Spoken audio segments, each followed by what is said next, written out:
Hey everyone, this is Whittle Spot. Real conversations with founders, operators, and investors building in AI, D2C, and e commerce. No fluff, just the stuff that actually works. If you're building something, this one's for you.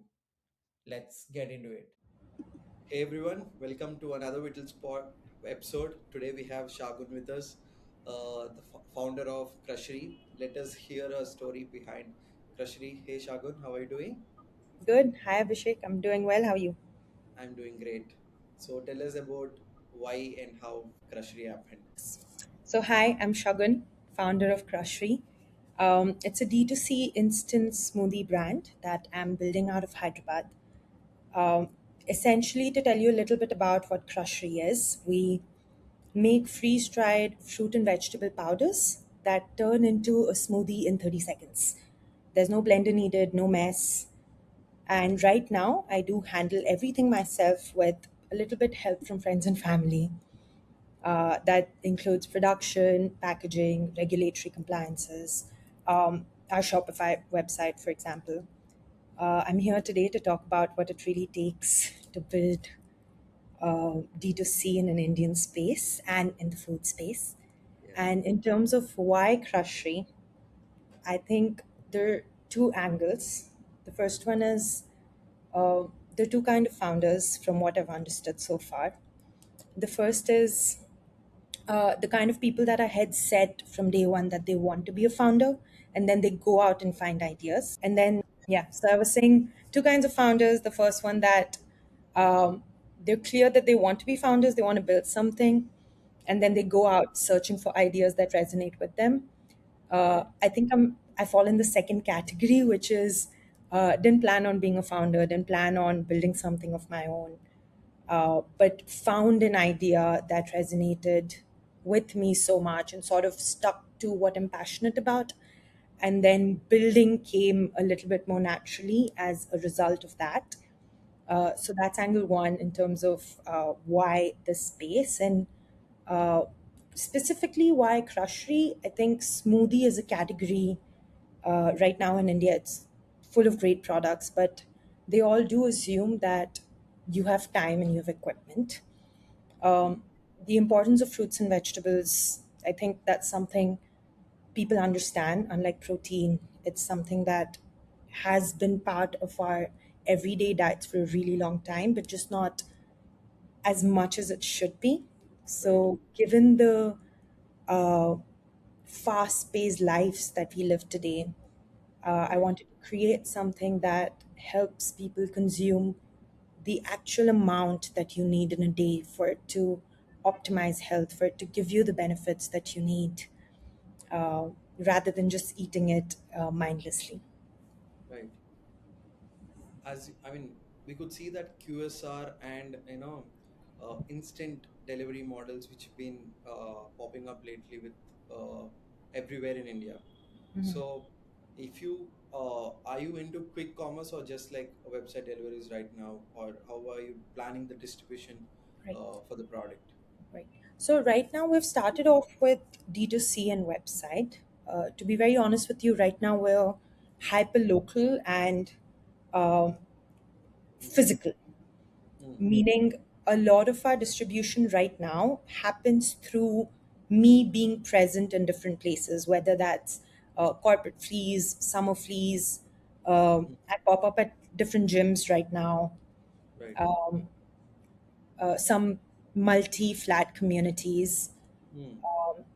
We do flyers in gym Right. parkings, but Right. essentially right now the distribution is super hyper local and super physical, for one main reason. I think given the small scale that we've started out from, and the Mm. fact that I don't really know much about product building, essentially I'm learning as I go. So that Okay. means what I have in my head about what the consumer wants with the product can actually be very different from what the consumer truly wants. Right. And the only way for me to get real feedback is to be present physically and to hear, to pitch to people what the concept is, to Right. have them do a taste in front of me.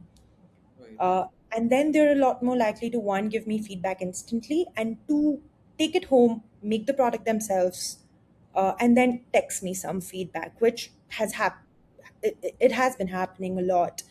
Mm-hmm. Um, so that's the reason of being hyper local right now. But the plan eventually is definitely to get to quick commerce.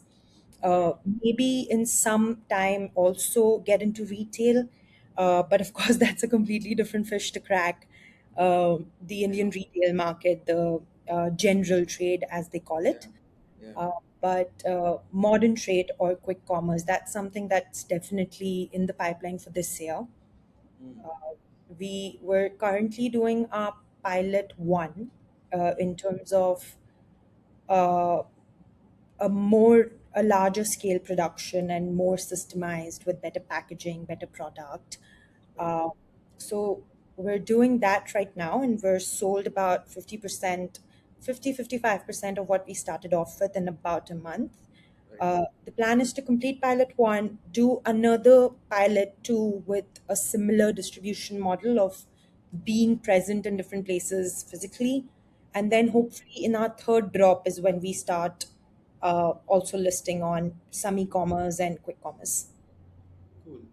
I mean, talking to a lot of D2C founders who are into like instant, let's say, protein bars or like, snacks or like, all these like snackables, I would call, or like supplements, which your product comes under both. I feel, whenever if I want to have a tasty drink than a Coke, I would definitely choose you. So I feel the quick commerce space is a better one for you to to be placed right now to get more traction. Uh, is what I could suggest from my side. Mm. Uh, and coming to the products, I've gone through your website. I could see there are two variants right now, if I'm not wrong, or Three. three. We have three Yeah, different three. flavors, yeah. Yeah. One is ABC. One is Pomberry, and we have green peanut spinach. yeah, yeah. So are you trying to keep it simple, or like are you want to try out different flavors as well? Okay, so to give you the large vision that I have in my head, Yeah. uh, but it's definitely something that's way down the line. I don't Mm-hmm. see Crushery as a smoothie brand. I see Mm-hmm. Crushery as, if you see our tagline, it's fruits and vegetables made easy. I know. Yeah. So I see Crushery as your solution to daily fruits and vegetables made easier. Smoothie is just the category that we've chosen to enter the space from. Mm-hmm. Uh, but in the future, I think there definitely be more products, not just smoothies. Uh, Mm-hmm. to give you an example of something that's already in the space, are freeze-dried chips of Mm-hmm. fruits and vegetables, no additives, just say broccoli chips or uh, I don't know, banana chips, I guess, Yeah. but Yeah. not fried, freeze-dried. So definitely a lot more products, but given that we've entered from the smoothies category, we will be having more flavors as we go. And right now in the pipeline, for example, we also have some more functional smoothies and something that goes a little bit beyond just fruits and vegetables.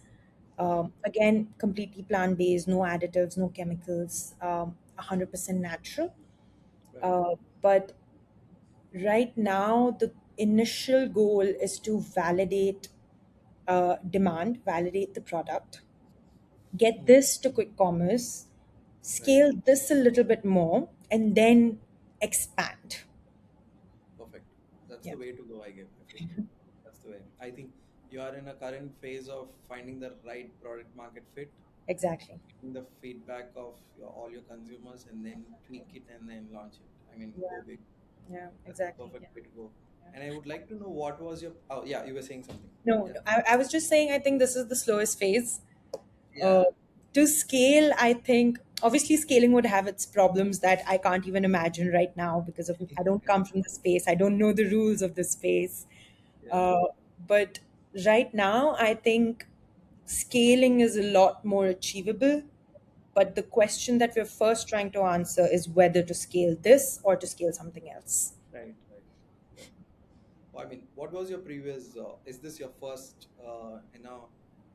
brand, or like what were you doing before? What Yeah. was your? Yeah, It's been it's my first venture in the building space. hmm, Not just in F&B, in building in general. right. Uh, And I you're did doing have, it in public. sorry. And you're building it in public. Yeah, we're building it in public. We're trying to build in public. I'm still That's how I learning. come across you guys. That's how I come across you guys. I'm still learning.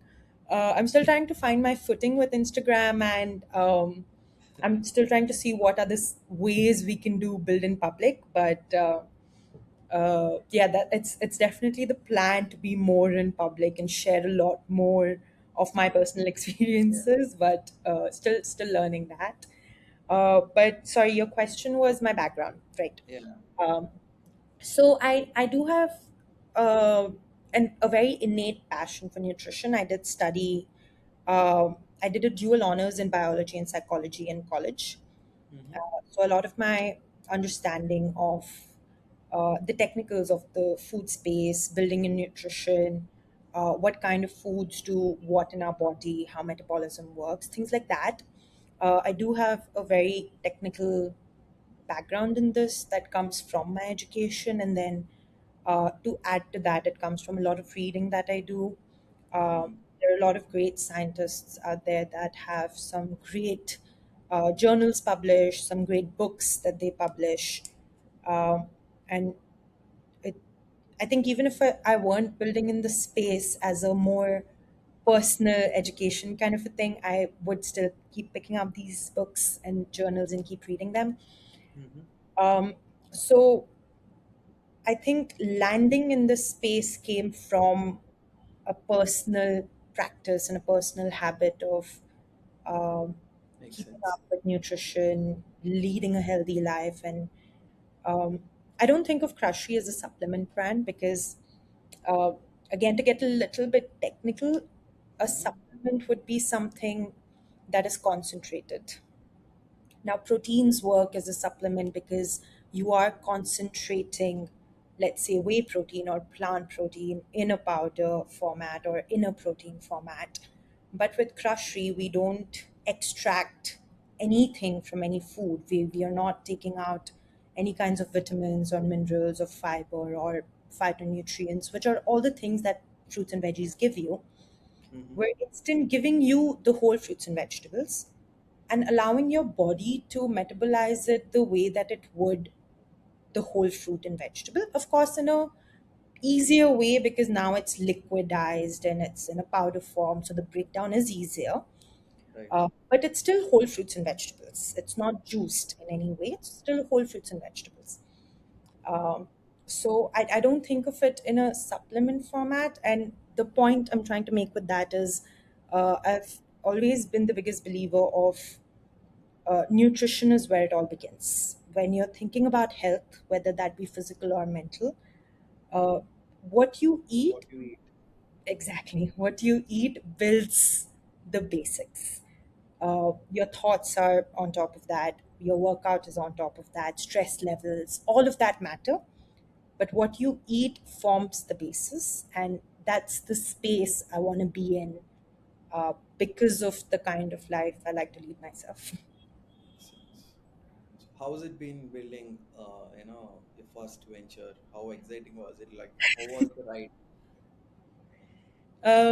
It's been exciting and frustrating, to be perfectly candid with How you. long it has been, by the way? It's been slightly over a year. Okay. The first 6 months was completely behind closed doors in terms of actually even more than me being in the kitchen and trying out different recipes and flavors.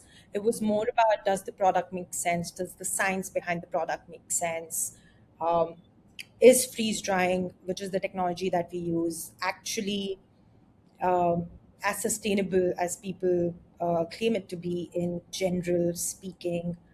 Do the science, do the research back Right. uh, what we're trying to build. So I'd say the first 4 to 5 months roughly were me trying to figure out if this is a viable idea. Then Mm-hmm. beyond that came actually building the product. So in a lot of my videos, I've said that we're building Crushery out of my kitchen.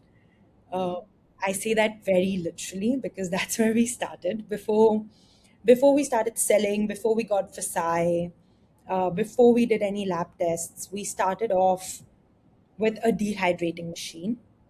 Uh, Okay. we started off dehydrating fruits and vegetables at home. Sounds Mm, interesting. yeah, making different powders. And it used to be messy in the start because we didn't fully understand how uh, sugar plays a role with, say, air. So Yeah. different fruits and vegetables have different levels of sugar. When left in open air, they behave differently. Some get sticky, some start to crystallize. So it's been a frustrating journey, but it's definitely been exciting to think about what's next. And uh, right now, because of the scale that we're at, which is super tiny, uh, Mm. especially in the FMCG category, I don't even think we can call ourselves a brand yet because of just how tiny we are. Uh, but the benefit of that also is that we always know what's next. We know the next step very clearly. Like, for example, right now for us, it is get final packaging done and list ourselves on quick commerce. Right. So the next steps are always super clear, and that I think really adds to the excitement of the entire process. Right. But it is a frustrating process. To be very honest, I think last year there was about a period of 2 months when I did nothing because Mhm. some lab reports came back. We had failed some initial shelf life tests. Uh, Right. and I was just like, what am I doing? This is not something I can do. Maybe I'm trying to overreach, extending myself a little bit too much. But I think, uh, again, I'm like I telling you, said, I've been there in that situation since last 5 years. oh God. Imagine. Yeah, yeah. I think this loops back to something I said in the beginning because I'm not building because I wanted to build something and then this idea came to me. It's rather this idea came to me and I decided to build in it. I think Right. the pull of the idea was so much that even when I did I say think to it should be myself, more personal to, yeah, make it happen. yeah, Either the love for the product or love for the business. yeah, absolutely. So I think both of these things drive you in those situations when nothing goes right. Yeah, yeah. But I think there needs to be to anyone that's trying to build something. I think my Exactly. only advice is that there are really only two things. One, find something that pulls you because internal push sometimes wavers. Right. Uh, so you need some kind of an external pull to keep you Right. going. Right. And two, just start. You're never going to know everything. You're never going to be perfect. Your product can always be better. You can always have more money. You can always have Yeah. problems. But After it 3 years, you might end up building a different product in the exactly, same segment and exactly, making yeah. good revenues out of it. You never know. Exactly, yeah. I say this from personal experience. When I was working behind closed doors, I always told myself that the product's not good enough because of XYZ reasons. I thought the consumers would care a lot about few things that our product may not have today. Hmm. Uh, and now that I've taken it to market and I'm actually speaking to Very hundreds of great. different people, they don't care. they That's what I say. We always live in a bubble from our point of view, but Yeah, the customer's point of view is very different. absolutely. Something And which is also, important to us is not, he doesn't even care about that. also that happens because we're so close to the product that for Exactly. us the smallest thing about the product can be a game changer in our heads, but in reality it's It's not. not. Exactly. Yeah. So Right. take it out there. Start. Don't wait to be perfect. Just start. You will be surprised how far along you already are, um, than you think in your head. Right. And coming to the product, is your vision that, it should be from your point of view to have, because you have seen the market, do we have global standards for the product that we can expand, or are you only targeting Indian markets? So, in speaking in theory, there's definitely a lot of scope to take this global. Mm-hmm. Uh, the kind of product that we're building, of course, uh, it's not restricted by countries. Fruits and vegetables are definitely something that crosses all boundaries and is commonly consumed in diets all across the world. Right. Uh, but in terms of expansion, I think one of our roadblocks would be that what we're building right now, we're doing it with very Indian fruits and for the Indian palate. Okay. For example, our ABC also has amla, Hmm. which is not a very global practice. Globally speaking, ABC does mean apple, beetroot, carrot. Yeah. But in a Indian sense, ABC can frequently mean amla, beetroot, carrot. And we've decided to incorporate both because of the benefits of amla. I thought it's apple, beetroot, carrot. Yeah, and a lot of customers do think that initially. Uh, Yeah. and then we do have a split. We have a lot of people that truly appreciate amla being there, and a lot of people that actually make ABC at their homes on a daily Hmm. basis. They do amla as well. Right. So, so to say, I think the flavors that we're building right now, they are somewhat suited to an Indian palate, and we don't use fruits and vegetables that are more commonly available, say in the West. We do use fruits and vegetables that are a little bit local, and well known in the Indian market. Like, for example, even our green smoothie, it does have moringa and it has spinach, but it has no kale. Uh, Right. Despite knowing the benefits of kale, we don't do that because we're not as interested in educating the consumer that we're targeting right now about new fruits and vegetables that might not have uh, they might not be well versed with, even though they might know of it. It's not part of their daily diets. Hmm. So to expand, I think our only roadblock would be to introduce some flavors that are a little bit more Globalized. um globalized. Exactly. Yeah. Makes sense. What if I ask that, what is that brand that you take as an inspiration while building Crushery?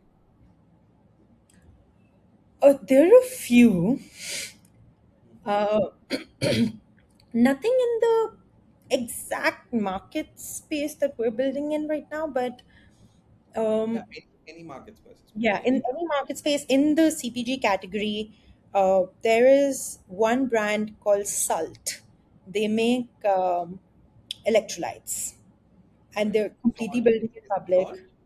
Salt. It's Salt is an Indian brand. Salt is a a US based brand. Oh, I mean, Salt founders were on our podcast, so that's why. Okay, that's lovely. Yeah, I've seen Salt and I think they're doing some great work as well. But the brand that I'm speaking about is called Salt, Right. SULT, Salt, Okay. yeah. And they make electrolytes. They do cleaner electrolytes than what's available in the market right now. Okay. They've been building in public. There are two founders.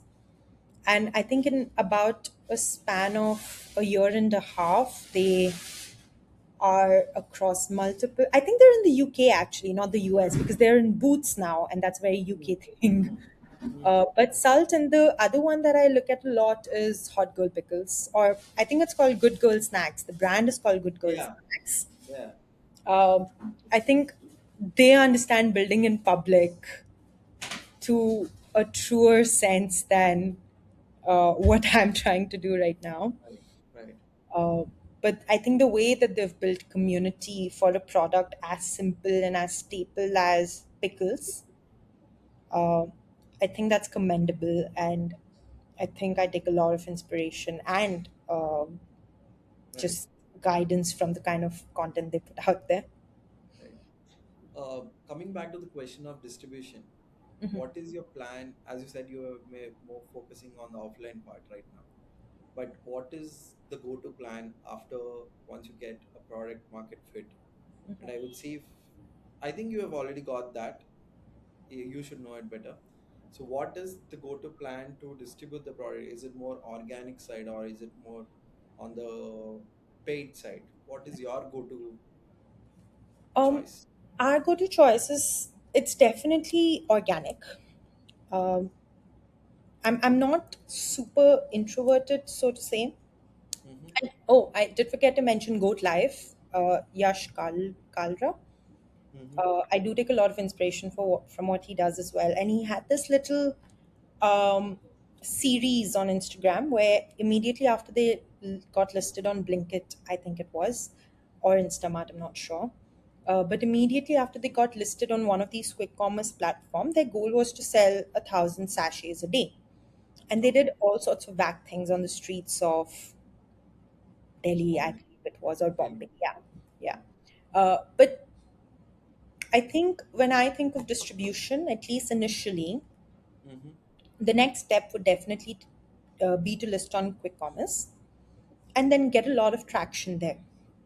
And to get traction over there, the plan is to do it organically, Mm-hmm. whether that means Content. holding hoardings on traffic signals and getting some traction from there. Some creative content ideas. Yeah, I get Some that. creative content, yeah, something that attracts attention, something that lets people know that we're now listed on quick commerce and you can now order and it will reach you in 10 minutes as compared to the annoyingly slow process that we have Yeah, right now. I know. I know. Uh, I'll tell you once when I got to know about Crushery and that we spoke that we are going to do a podcast. I went to Blinkit. I was searching about that. It's better if I taste the product and sit down with you. Being a consumer and talking to you.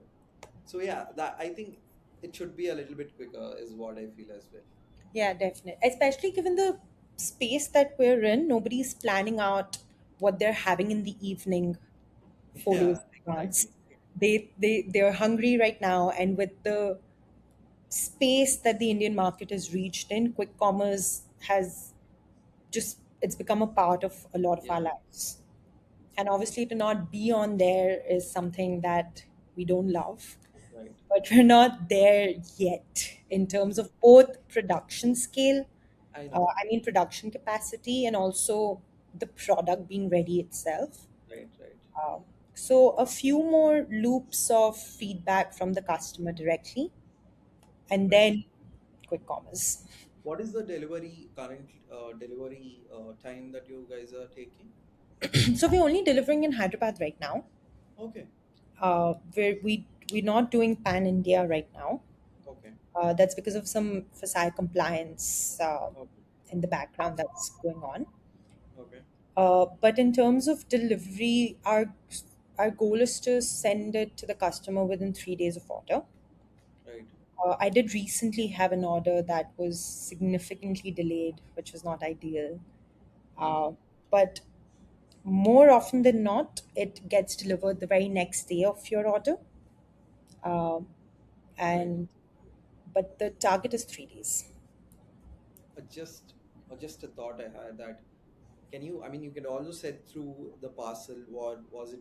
Is it expensive? Like the Rapido parcels or like Uber parcels if you're trying to be regional That in it Hyderabad. depends on the location the order is from. It can range anywhere from 40 to 50 rupees to 200 to 250 rupees Yeah. per order, depending on the location of the order. Okay. Uh, so it depends. It depends on where the orders come from, and then we Right. take a call on. We do have a few logistics shipping partners on board as well. Mm-hmm. And obviously, if we do the regular channel of, say, delivery or DTDC or Blue Dart, then it's cheaper. Mm. But across city, it would be, let's say, for a product like ours and the weight and the boxes that we do, it'd be somewhere around 50 to 60 rupees. But then it comes with the con of 3 days after pickup. Right. Uh, Understood. and then Rapido would, of course, be within an hour, but it would, if the location's really far off, then the delivery cost can be somewhere between 200 to 250 rupees. Right. Yeah.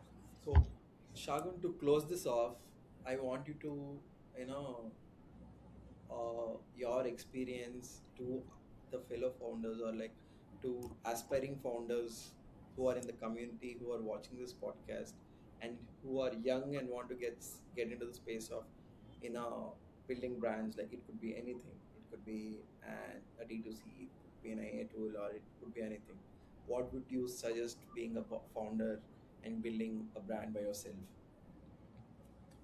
I think my only piece of advice is to get started. Just start.